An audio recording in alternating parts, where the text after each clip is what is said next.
Congo, réalité, vision, chaîne na biso, et le bakama kambo a vérité. Tous s'abonner biso nyonso awa. Avec le maréchal Amos Semi Kito.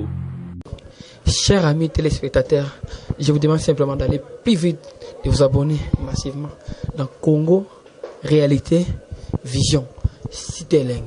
Il y a Kitoko pour s'abonner. Bélé. Congo, réalité, vision. Congo, réalité, vision. Avec le maréchal Amos Semi Kito. Congo, réalité, vision, chaîne na biso, et le bakama kambo a vérité. Tous s'abonner biso nyonso awa. Na Congo, réalité, vision. Congo, réalité, vision, chaîne na biso, et le bakama kambo a vérité. Avec le maréchal.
On était au stade d'Alévi, je crois ça c'est terminé.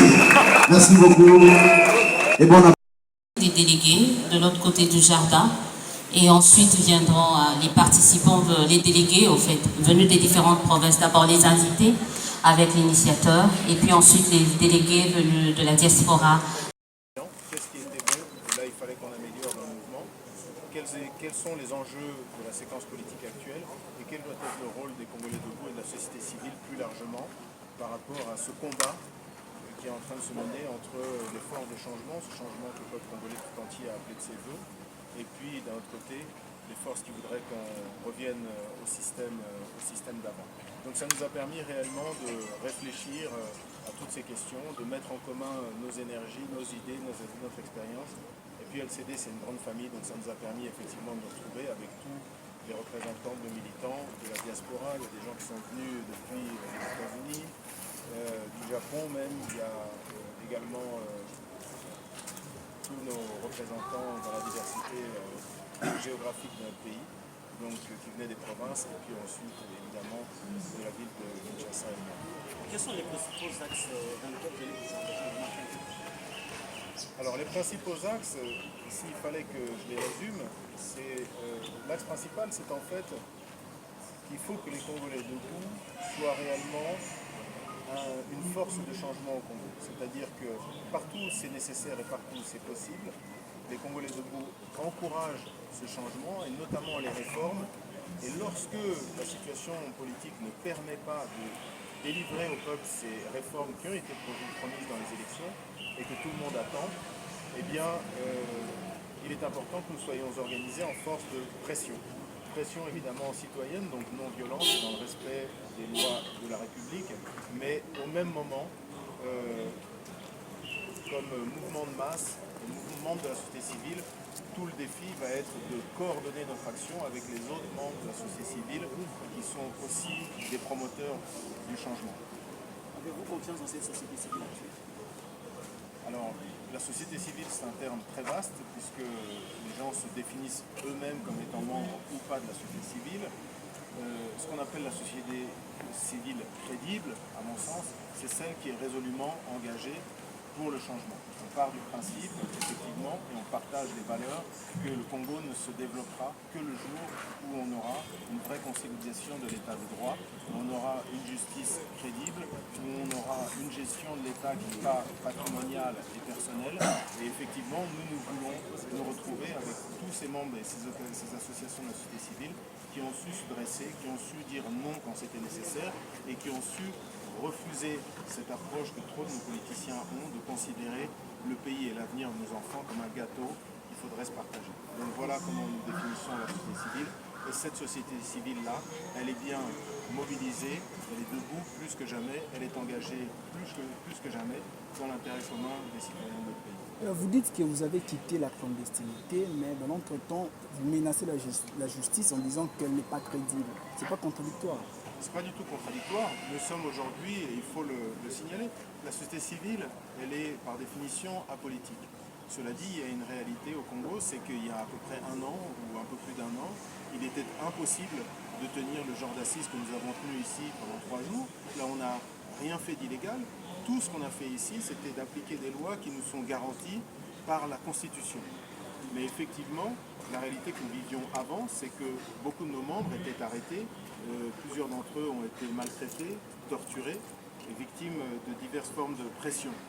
Aujourd'hui, nous vivons dans un Congo, et il faut en féliciter le président de la République actuel, même si on est société civile et apolitique, c'est important de reconnaître lorsque quelque chose de positif a évolué. Et là, en l'occurrence, effectivement, nous sommes aujourd'hui dans un Congo là où la société civile peut jouir de sa liberté constitutionnelle de s'exprimer, de se réunir. Et donc, effectivement, c'est cette liberté que nous utilisons afin d'inviter le pouvoir politique à délivrer les grandes réformes qui sont les attentes de la société congolaise, notamment la réforme de la justice, mais aussi la mise en question et la mise à plat de toutes ces institutions qui posent problème, qui ont affaibli notre État, qui ont failli provoquer la somalisation de notre pays, c'est-à-dire la CENI, la Cour constitutionnelle, etc. Donc tous ces organismes qui devraient renforcer l'État, lorsqu'ils sont instrumentalisés, lorsque on touche à notre Constitution pour essayer de la réinterpréter de manière tendancieuse en fonction des besoins de l'heure, eh bien on affaiblit l'État congolais. Et nous, notre approche patriote, c'est de dire les mouvements citoyens feront barrage à ce genre de manipulation à l'avenir. Expliquez-nous un peu comment les Congolais debout se dit qu'ils veulent plutôt former des bons citoyens et non de bons politiciens, un mouvement de masse. Or, nous connaissons bien que les politiciens sortent du mouvement de masse. Alors, c'est important de préciser, nous ne considérons pas que la politique soit quelque chose de sale. Pour nous, la politique, c'est peut-être une des fonctions les plus nobles. Mais le fait est qu'on peut tous s'accorder pour dire qu'au Congo, notre pays, notre destin national a souffert de nos politiciens. Et donc ceux que nous disons, et notamment à ceux qui nous disaient oui mais LCD c'est en fait un parti politique déguisé, vous allez vous transformer un peu comme Macron ensuite pour aller faire les élections, on ne l'a pas fait. On ne l'a pas fait parce qu'on croit résolument qu'effectivement, par nature, les politiciens occupent l'espace qu'on laisse libre devant eux. Et donc il faut que les citoyens jouent leur rôle.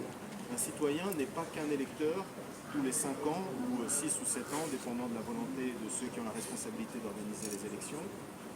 Un citoyen, c'est aussi au quotidien quelqu'un qui est conscient de ses droits et qui défend ses droits pour le principe, sur le principe. Et c'est donc là que nous avons considéré que le Congo n'avait pas besoin de plus de politiciens, mais de plus de citoyens. Et donc c'est ce que nous allons continuer à faire, c'est prêcher cette culture de la citoyenneté. Il n'y a pas un petit groupe de nos compatriotes qui sont les propriétaires du pays.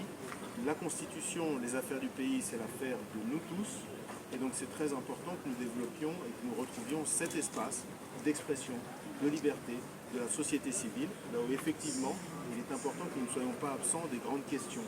Savoir ces questions sur les questions du 3e mandat, sur les questions d'interprétation de la Constitution, sur les questions d'accord politique ou de dialogue. Il est important que ces questions fondamentales qui ont toujours ralenti la marche du Congo et affaibli notre État ne soient pas confisquées par un petit groupe, par un petit cercle de nos compatriotes qui sont des politiciens qui ont tendance à être des politiciens de carrière et à donc voir le le Congo comme une espèce de prérogative ou de gâteau qu'il faudrait se partager, mais que la société civile puisse aussi s'engager de manière très forte dans ce genre de grandes questions.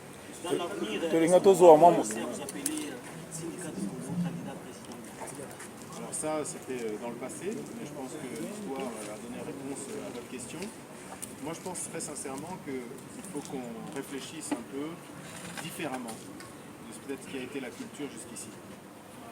La politique, c'est quelque chose de très sérieux, très noble. Le pouvoir, c'est une charge qui apporte évidemment beaucoup d'avantages à la personne qui l'exerce, mais c'est avant tout une grande responsabilité. Et nous pensons qu'une société équilibrée, c'est une société là où il y a un pouvoir politique qui est conscient de ses responsabilités, de ses droits et des limites de ses droits, mais également qui est une masse citoyenne qui soit engagée, consciente de ses droits et qui les fasse respecter. Ça me semble être un équilibre des forces qui est fondamental. Et donc à ce titre-là, je le reconfirme, aucun d'entre nous n'a ni des ambitions politiques et les Congolais de servent des intérêts et font un travail qui est suffisamment important en soi pour avoir d'autres ambitions. Le travail qui est sur l'assiette est déjà suffisant.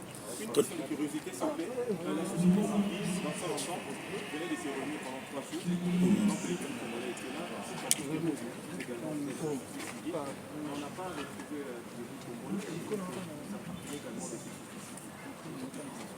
Alors, il n'y a pas cette société civile-là et cette autre société civile-là. Moi, j'ai toujours pensé que la société civile, elle était riche par sa diversité. Donc toute l'idée, justement, c'est que c'est très bien que dans différents domaines de la vie publique, de la vie sociale, qu'il y ait des manifestations de ce point de vue de la société civile. Alors, nous étions ici, c'était un travail interne spécifique au Congolais debout. Et puis, il y a également une particularité dont il faut tenir en compte, c'est que, c'est vrai, il y a plusieurs sociétés civiles. Nous nous définissons comme faisant partie de la société civile engagée pour le changement. Alors je ne pense pas que c'était le cas, la manière dont se définissaient ces membres-là de la société civile. Ils ont usé de leur droit de se réunir, de s'exprimer. C'est un droit qui leur est reconnu par la Constitution, grand bien leur face. Je ne m'identifie pas forcément à tous les groupes de la société civile, uniquement à ceux qui partagent mes valeurs et le sens de mon combat. Congo, réalité, vision, chaîne na biso, elobaka makambo a vérité. To s'abonner biso nyonso awa. Avec le maréchal Amos Semi Kitou. Chers amis téléspectateurs, je vous demande simplement d'aller plus vite, de vous abonner massivement dans Congo, réalité, vision. Citeleng, Yakitoko, pour s'abonner, belé. Congo, réalité, vision. Congo, réalité, vision. Avec le maréchal Amos Semi Kitou. Congo, réalité, vision, chaîne na biso, elobaka makambo a vérité. To s'abonner biso nyonso awa na Congo, réalité, vision.